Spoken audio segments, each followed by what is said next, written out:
আমার স্বামী প্রমোশন পাওয়ার জন্য আমাকে বিক্রি করে দিল তার বসের কাছে, আর তার বস হচ্ছে আর কেউ না, আমারই প্রাক্তন। তো বন্ধুরা, গল্পটা শুরু করার আগে তোমরা যারা যারা আমার চ্যানেলে নতুন তারা অবশ্যই আমার চ্যানেলটি সাবস্ক্রাইব করে বেল আইকনটি ক্লিক করে দাও। আমি আয়েশা। আমি আর আমার স্বামী নীরব আর আমার শাশুড়ি তার কাজের জন্য আমাদের বাড়ি থেকে দূরে শহরে একটা বাসা নিয়ে থাকি। আজ দুপুরে কাজ করছিলাম, তখন আমার হাজব্যান্ড পিছন থেকে জড়িয়ে ধরে কানের কাছে বলল, আজ বাইরে ঘুরতে যাব, সারা বিকেল ঘুরে হোটেলে রুম নিয়ে থাকব, রেডি থেকো পাগলি। এই বলে চলে গেল। তার কথায় আমি অবাক হলাম, কারণ তিনি আমাদের বিয়ের পর মেনেই নেয়নি আমাকে নাকি তার পছন্দ ছিল না। কিছুটা চাপে পড়ে সে আমাকে বিয়ে করেছিল। তাই আজ একথা শুনে খুব খুশি লাগছে। তাড়াতাড়ি কাজগুলো করে ফেললাম।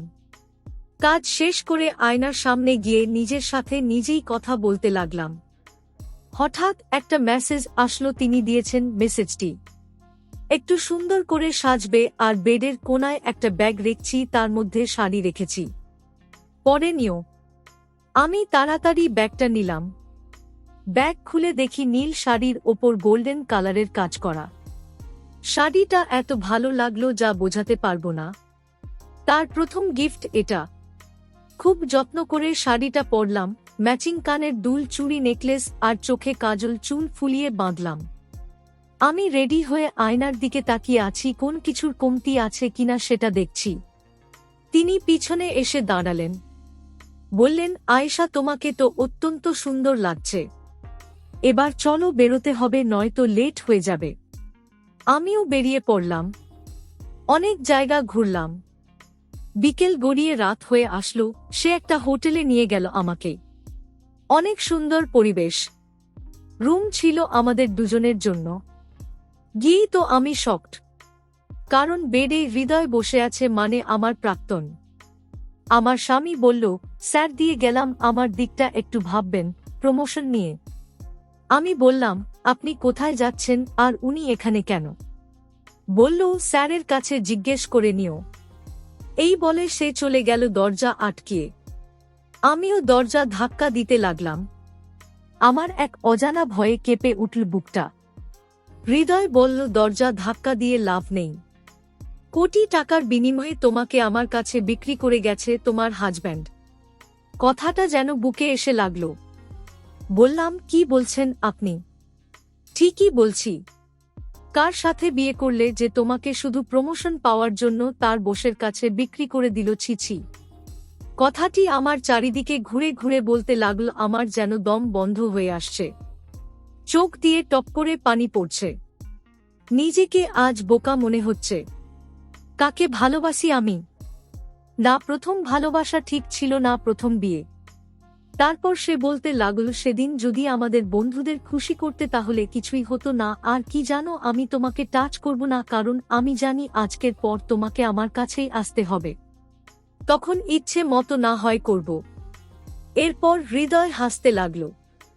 আজকের পর থেকে এই দরজা পেরোলে তুমি হবে নষ্ট মেয়ে, শুধু সময়ের অপেক্ষা। এই বলে হৃদয় চলে গেল। বাট কাল সকালের আগে আমাকে ছাড়বে না, এটা আমি বুঝতে পারলাম। আসলে সময়টা ছিল কলেজ লাইফের। তখন সে ভালো মানুষের অভিনয় করে আমার সাথে রিলেশনে জড়ায়। এইভাবে কলেজ থেকে ভার্সিটিতে গিয়ে তার আসল রূপ দেখতে থাকি।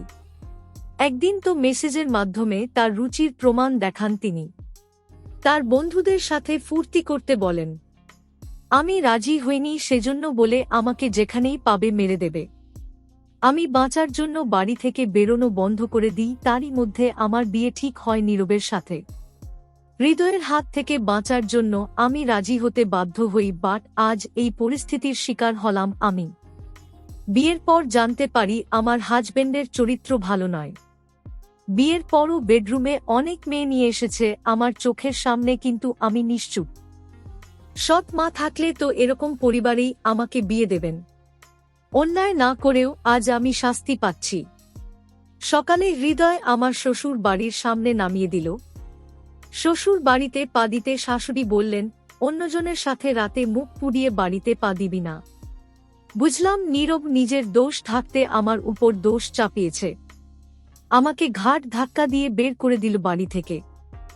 ফোন করে বাপের বাড়ি থেকে বলে দিল বাপের বাড়ির মুখ হলে আমাকে মেরে ফেলবে। সবই ছেড়ে দিলাম। হঠাৎ ফোনে মেসেজ এলো হৃদয়ের নাম্বার থেকে।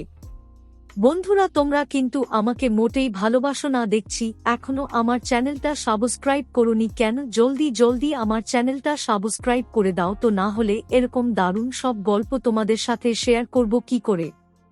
তোমাকে আমার কাছেই পরাধীনতার স্বীকার করতে হবে। মেসেজটা পরে গা জ্বলে গেল। হঠাৎ একটা ছেলে এসে বলল গাড়িতে উঠেন। আমি বেশ অবাক হয়ে গেলাম, চিনিও না সে কে।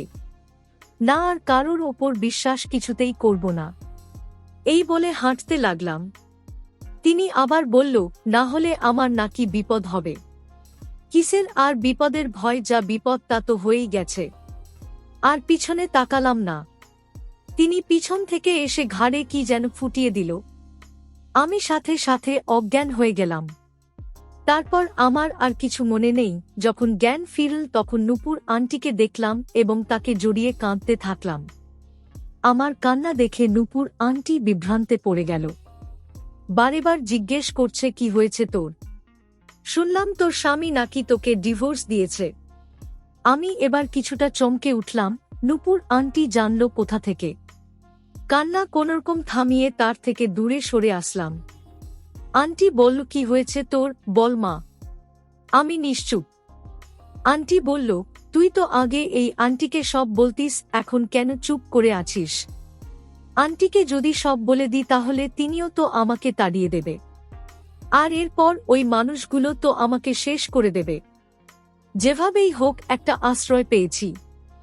মনে মনে ভাবলাম, সব বলবো না, অল্প কিছু বলি। আন্টি বলল, কি হলো বল। তুমি তো জানো আমার পোড়া কপালের কথা। আমার স্বামী আমারই চোখের সামনে অন্য মেয়েকে নিয়ে রাত কাটিয়েছে। আরও অনেক কারণ আছে আন্টি, যা আমি প্রকাশ করতে পারবো না। বাপের বাড়ি থেকে সাফ মানা করে দিয়েছে ওখানে না যেতে। সৎ মা ই নাকি আমায় মেরে ফেলবে। আমি কোথায় যাব এখন? আন্টি বলল, আমি থাকতে তুই কোথায় যাবি? আমার কাছে থাকবি। কিন্তু আমি এখানে কিভাবে আসলাম? একটা ছেলে রুমে প্রবেশ করল। মনে পড়ল, এ তো সেই ছেলে যে আমাকে অজ্ঞান করে কোথায় যেন নিয়ে গেল। হ্যাঁ, উনি। নিমেষেই আবার বুকের মধ্যে ভয় হওয়া শুরু করল। ছেলেটি বলল, আমি এনেছি আপনাকে। আমি বললাম, আপনি কে? আন্টি বলল, আরে এই আমার ছেলে, যার সম্পর্কে তোর কাছে গল্প করেছি। এই তো কয়েক মাস হলো এসেছে। আমি অসুস্থ ছিলাম, তোকে দেখতে ইচ্ছা করছিল তো অনেক খুঁজেছি, বাট পাইনি, কিন্তু রাস্তায় পাগলের মতন ঘুরে বেড়াচ্ছিলি, তাই ও তোকে অজ্ঞান করে নিয়ে এসেছে। ও আচ্ছা, তো তোমরা কেমন করে বুঝলে আমার ডিভোর্স হয়ে গেছে? ছেলেটি বলল, আসলে আপনি অজ্ঞান থাকাকালীন আপনার ফোনে নীরব বলে একজনের ফোন আসে। আমি রিসিভ করি, বাট কথা বলি না। উনি অনর্গল ডিভোর্সের কথা বলে দেন। আমি বললাম, এই হলো আমার পোড়া কপাল, এই জন্যই বলে কোন কিছু বিবেচনা না করে কোন কাজ করা উচিত নয়। আন্টি বলল, তুই রেস্ট নে। উনারা চলে গেলেন। আমার কি করা উচিত আমি বুঝতে পারছি না। সব কি বলে দেব আন্টিকে, কিন্তু তারা যদি ভুল বোঝে তখন কি হবে আমার? এসব ভাবতে ভাবতেই আমার মাথা প্রচণ্ড আকারে ব্যথা করতে শুরু করল। আসলে হৃদয়ের সাথে সম্পর্ক চলাকালীন নূপুর আন্টির সাথে পরিচয়। আমার একটা ছোট অ্যাক্সিডেন্ট হয়েছিল, তো নূপুর আন্টি আমাকে হাসপাতালে নিয়ে আসেন, আর আস্তে আস্তে গভীর থেকে গভীরে চলে আসে আন্টির সাথে সম্পর্ক। আমার মা নেই, সৎ মা আবার কতটা ভালো হয়, তিনি আমাকে মায়ের আদর দিয়েছেন। প্রায় সময় কলেজ থেকে আন্টির কাছে চলে আসতাম, তার সাথে অনেক কথা বলতাম। আন্টি অনেক সুন্দর রান্না করতে পারে। তিনি রান্না শিখিয়েছিলেন, আবার অনেক সময় বাড়ি থেকে খাবার জুটত না, আমার কপালে তিনি খাইয়ে দিতেন। কেমন জানি মুখ দেখে বুঝতে পারেন আমার কিছু হয়েছে। তিনি আমাকে হৃদয়ের আসল চেহারা দেখাতে সাহায্য করেছেন। তিনি ডিভোর্সি, তার একটা ছেলেও আছে। তার পড়াশোনার জন্য বিদেশে চলে গেছে। ছেলেটি চান্স পাওয়ার পর ও যেতে চায়নি, আন্টি জোর করে পাঠিয়েছে। যতদূর জানি আন্টির সাথে তার হাজবেন্ডের কোনো সমস্যা ছিল, তা আন্টি কখনো আমাকে বলেনি, এড়িয়ে গেছে। তাকে মাঝে মাঝে খুব রহস্যময় মনে হয়। বিকেলে আন্টি রুমে ঘুমাচ্ছিল, হয়তো শরীরটা তেমন ভালো না। আমি ছাদে রেলিং ধরে দাঁড়ালাম। নীল আকাশে সাদা মেঘ, তার সাথে কিছু পাখি উড়ে যাচ্ছে, দেখা যাচ্ছে সেই দৃশ্য। গাছের পাতা বাতাসে নড়ছে আর আমার কপালে চুলগুলো ছুঁয়ে নিচ্ছে। বড্ড ইচ্ছে করছে রং তুলিতে একটা দৃশ্য আঁকার, কিন্তু নিমেষেই আবার আগের চিন্তা চলে আসলো। আমার পাশে যে কেউ এসে দাঁড়িয়েছে তা আমি এখন বুঝতে পারলাম। তার থেকে কিছুটা দূরে সরে গেলাম আমি।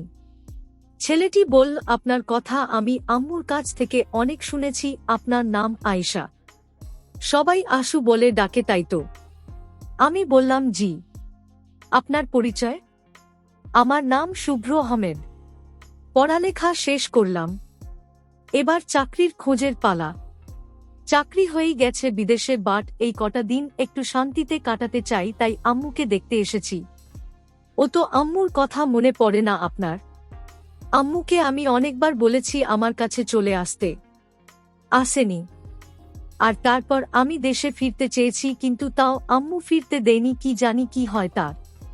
কি আজব, মা সন্তানকে আসতেও দেয় না, আবার তিনিও যান না, তারপরও এত ভালোবাসে।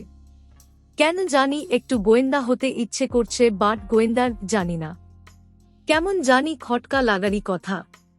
কি খটকা লাগছে তাই তো আমারও লাগে মাঝে মাঝে, বাট কিছু বলি না, কারণ আমি চাই না আম্মু আবার কোন কষ্ট পাক। আমি বললাম, আচ্ছা আপনার বাবার কোন খবর আপনি জানেন না? কোন খোঁজ নেননি? আমি তাকে অত্যন্ত হেট করি, আর তার কথা বলবেন না কেমন? আমি বললাম, সরি, ইটস ওকে, সন্ধ্যা হবে, ভেতরে চলেন। এই বলে তিনি আগে আগে আর আমি পিছে পিছে যেতে লাগলাম। রাতে খাওয়ার ইচ্ছে না হলেও আন্টি জোর করে খাইয়ে দিলেন। তারপর শুয়ে পড়লাম, কিন্তু ঘুম আর আসলো না। আমার আর নীরবের বিয়ের একটা বছর হতে আসলো, তারপরও আমাদের মধ্যে স্বামী স্ত্রীর কোন সম্পর্কেই গড়ে ওঠেনি। কিন্তু আমার রুম থেকে বের করে দিয়ে অনেক মেয়েকেই ওই বেডরুমে নিয়ে কাটিয়েছে। আন্টির সাথে বসে গল্প করছি, এমন সময় আন্টির ছেলে শুভ্র আসলো। তখনই কলিং বেল বেজে উঠল। আমার বুকের মধ্যে কেমন জানি অনুভূতি হল। নীরব বা হৃদয়, এরা কেউ না তো। আমাকে ভুল প্রমাণ করে দিয়ে কুরিয়ার আসলো, তাও আবার ডিভোর্স পেপার। আমি থমকে গেলাম। কি করব? একটা বছরের সম্পর্ক এভাবে মাটিতে মিশিয়ে দেব নাকি ক্ষমা করে দেব? যে হাজব্যান্ড নিজের প্রমোশন পাওয়ার জন্য বসের কাছে বেঁচে দিতে পারে, তাকে অন্তত ক্ষমা করা যায় না? আন্টি ডিভোর্স দেওয়ার জন্য বলে দিল। সে কিছুটা জানত, বাট শেষের খবরটা আর জানত না। আমিও আর ক্ষমা করলাম না, একটা জেদ নিয়ে শেষ করে দিলাম 1 বছরের সম্পর্ক। একটা সাইন করে ডিভোর্স দিয়ে দিলাম। 2 দিন হচ্ছে খাওয়া দাওয়ায় অনেক অরুচি হয়েছে। হৃদয়ের ফোন আর মেসেজের জন্য শুভ্রকে দিয়ে সিমটা পাল্টে ফেললাম। নীরবের সাথে এখন টোটালি কথা বলা বন্ধ। এখন নিজেকে বাঁচার উপযোগী করতে হবে, তাই শুভ্রকে বললাম আমাকে একটা চাকরি ম্যানেজ করে দিতে, কিন্তু আন্টি এতে মানা করছে। কোনোভাবেই বোঝাতে পারছি না আমি তাকে। সে চায় আমি মেয়ের মতন তার পাশে থাকি, বাট এই কথাটা আমার সায় দিচ্ছে না। শুভ্র আন্টিকে বোঝাতে পারল না, তাই এখন বাড়ির রান্নার কাজটা আমি নিয়েছি, কারণ আন্টি এখন অনেক অসুস্থ। বিকেলে বসে বসে ফোন দেখছি, নিউ ফেসবুক আইডি খুললাম, আগেরটা ডিলিট করে দিলাম। হঠাৎ আন্টি এসে হাজির, আমার পাশে বসল। বললাম, কিছু বলবে? আন্টি বলল, কিভাবে বলবো? আরে এত সংকোচ বোধ করছো কেন? বলো। তোর একটা বিয়ে করা দরকার আশু। আমি বললাম, কে বিয়ে করবে একজন ডিভোর্সি মেয়েকে? আন্টি বলল, একজন রাজি হয়েছে, কিন্তু তুই রাজি হ মা। একটা মেয়ে একা থাকতে নেই। তুই এখনো অল্প বয়সী, কখন কি হয়ে যায় কে জানে। কিন্তু আন্টি আমি আর বিয়ে করতে চাই না, বিয়ের স্বাদ মিটে গেছে আমার। তুই এর আগের বিয়ে করেছিলি হৃদয়ের হাত থেকে বাঁচার জন্য, তাও হৃদয়ের বন্ধু নীরবকে। আমি অবাক হয়ে বললাম, কি নীরব হৃদয়ের বন্ধু? তুমি কি করে জানলে, আর আমাকে আগে কেন বলনি? নোনা জল পড়তে লাগলো আমার চোখ দিয়ে। আমি জানলাম তোর বিয়ের 2 দিন আগে। অনেকবার তোকে বলার চেষ্টা করেছি, বাট তোর ওই সৎ মা তোর সাথে কোনভাবেই যোগাযোগ করতে দেয়নি। তার মানে ওই মহিলা সব জানত।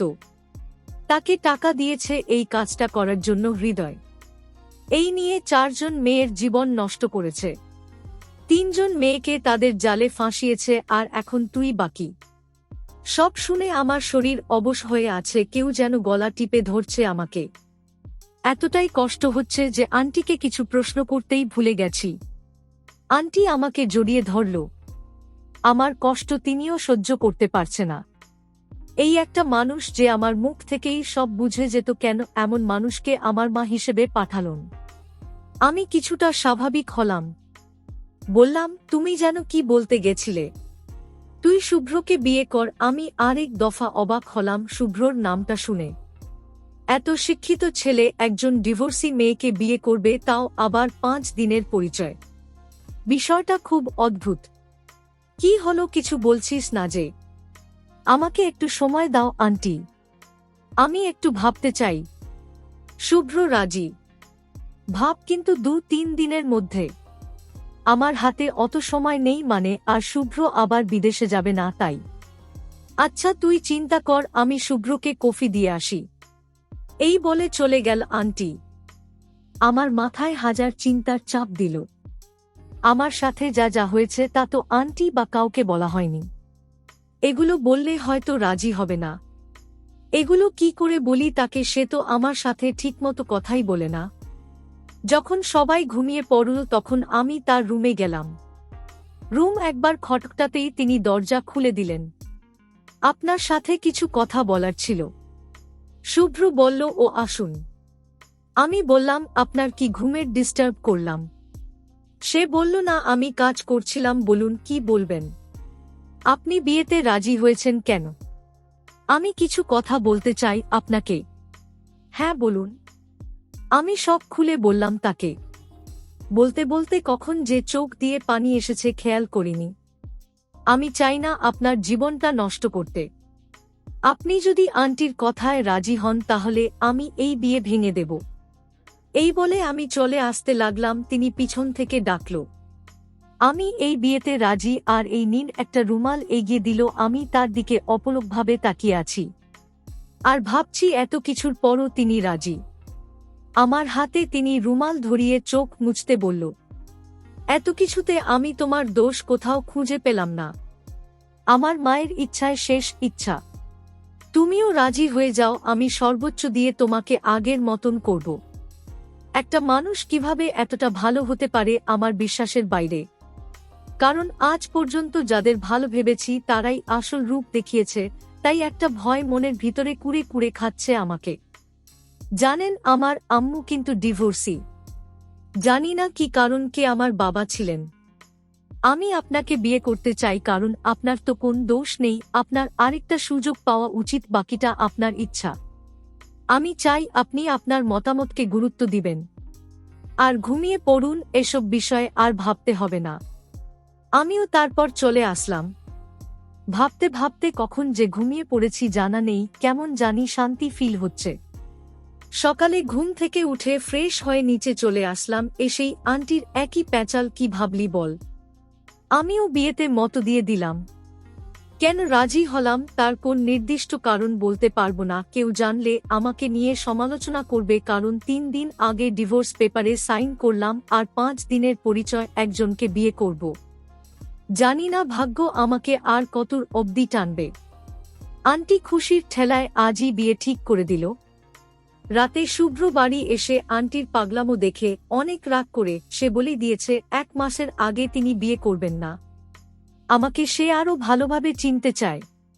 আন্টিও মন খারাপ করে রেখেছে বাচ্চাদের মতো। রাতে ডিনার পর্যন্ত করল না, দরজা বন্ধ করে রাখল। শুভ্র বাধা দিল না। ঠিকই তো, 5 দিনের পরিচয় কেউ বিয়ে করে নাকি? আমারও কোন খাওয়ার রুচি হল না। 1 গ্লাস পানি খেয়ে রুমে চলে আসলাম। এই কয়েকদিনে বুঝতে পারছি আমি আর আগের মতো নেই। আঘাত পেতে পেতে পাথর হয়ে গেছি। আমি যে নীরব ও হৃদয়ের উপর রিভেঞ্জ নেব অতটা সাহসও আমার নেই। কারণ আমি মেয়ে। হাজার চিন্তা মাথার মধ্যে আসলেও তা বাস্তবায়ন করা খুবই কঠিন। মেয়ে মানেই সবকিছুর হাসির আড়ালে লুকিয়ে রাখা যা ছোটবেলা থেকেই করে আসছি। হঠাৎ দরজা খটখটের আওয়াজ আসলো। আমি দরজা খুলে দেখলাম শুভ্র এসেছে। বন্ধুরা, তোমরা কিন্তু আমাকে মোটেই ভালোবাসো না দেখছি। এখনো আমার চ্যানেলটা সাবস্ক্রাইব করোনি কেন? জলদি জলদি আমার চ্যানেলটা সাবস্ক্রাইব করে বেল আইকনটি ক্লিক করে দাও, না হলে এরকম দারুণ সব গল্প তোমাদের সাথে শেয়ার করব কি করে। আমিও ভিতরে আসতে দিলাম। তিনি নাকি কিছু কথা আমাকে জিজ্ঞেস করবেন। জি বলুন, আমার সম্পর্কে কি জানতে চান? আসলে একটা মেয়ে এত কষ্ট পাওয়ার পরও এতটা শান্ত কি করে থাকতে পারে বলতে পারেন? যেন কিছুই হয়নি। আমি তার কথা শুনে ফুল হাতা জামার হাত গোছাতে লাগলাম। কনুই পর্যন্ত উঠিয়ে তাকে দেখালাম। তিনি আমার হাত দুটো দেখে অবাক ভঙ্গিতে তাকিয়ে আছে। এগুলো কিভাবে হয়েছে আপনাকে তাহলে পুরো ঘটনাটা বলি। পূর্ণিমার রাতে হঠাৎ আমার মায়ের প্রসব ব্যথা ওঠে। তখন কিছু কুসংস্কার ছিল এই রাতটা নিয়ে। কেউ গর্ভবতী নারীকে নিয়ে বাইরে যেতে চায় না। আব্বু যখন বাড়িতে ফেরে তখন অনেকটা দেরি হয়ে গেছিল।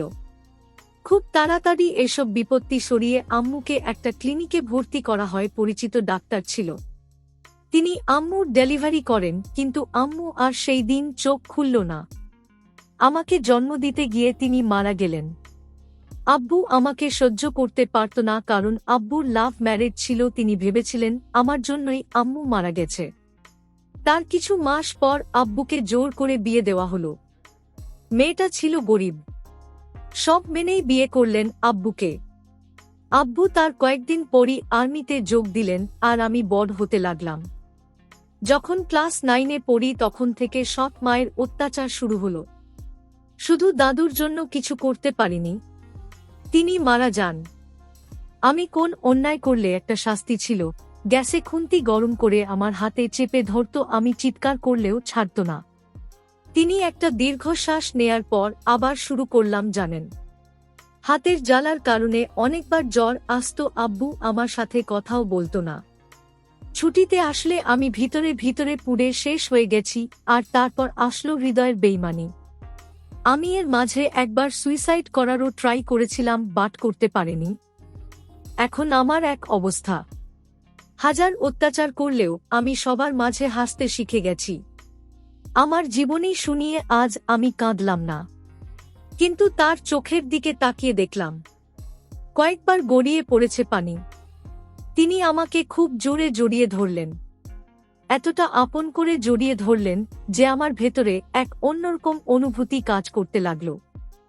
এরপর তিনি আর এক সেকেন্ডের জন্য রুমে দাঁড়ালেন না, কারণ আমি বুঝতে পারলাম হয়তো এখন তিনি আমাকে ঘৃণা করবেন। সেই রাতেও আমার চোখে ঘুম নামক জিনিসটা আসলো না। আচ্ছা, আমি সত্যিই অপা না হলে এত কষ্ট আমাকে কেন ঘিরে রাখে? সকালে ঘুম ভাঙল দরজা ধাক্কানোর শব্দে। তাড়াতাড়ি উঠে দেখি আন্টি। তিনি একটা নতুন জামদানি শাড়ি আর কিছু জুয়েলারি আমাকে দিয়ে জলদি পরে আসতে বললেন। আমি কিছুই বুঝলাম না। তাকে কিছু বলার আগেই তিনি ছুটলেন। বিছানায় কিছুক্ষণ বসে চিন্তা করলাম কেন এমন করল। তারপর বাথরুমে গিয়ে ফ্রেশ হয়ে শাড়ি গহনা পরে নিলাম। এবার নিচে যাব, কেমন জানি লাগছে। হাজার সংকটবোধ দূর করে নিচে গিয়ে আমি অবাক, কারণ শুভ্র বরের বেশে বসে আছে পাশে। যত সম্ভব কাজী আন্টি মিষ্টি রাখলেন। আমাকে দেখে নিচে নামিয়ে আনলেন এবং শুভ্রর পাশে বসিয়ে দিলেন। শুভ্রের দিকে তাকালাম, তিনি একটা মুচকি হাসি দিলেন। সকাল সকাল করে বিয়েটা সম্পূর্ণ হয়ে গেল আমার। যে শুভ্র 1 মাস টাইম নিয়েছিল, সেই শুভ্র একটা দিন যেতে পারল না, বিয়ে করে নিলেন।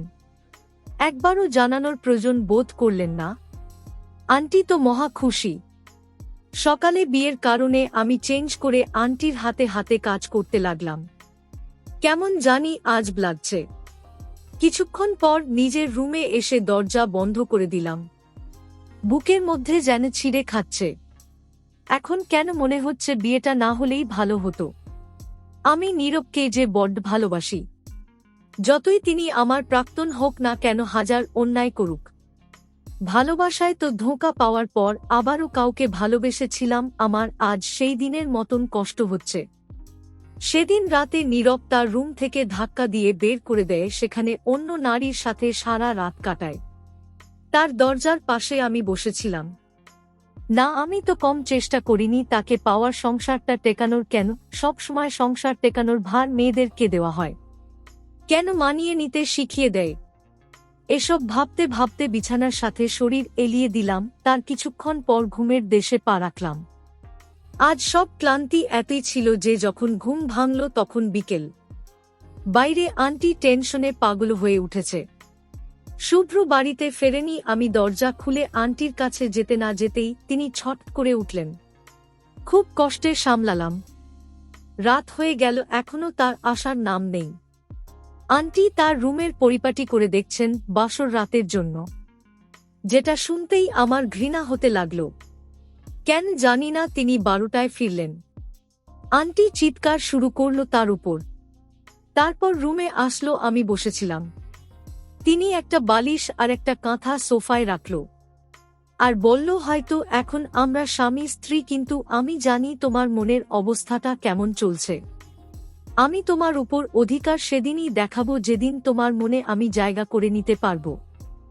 তো বন্ধুরা, কেমন লাগলো আমার আজকের গল্পটি যদি ভালো লেগে থাকে তাহলে অবশ্যই একটা লাইক করে দাও, আর এরকম দারুণ সব গল্প পেতে আমার চ্যানেলটি সাবস্ক্রাইব করে বেল আইকনটি ক্লিক করতে ভুলো না যেন।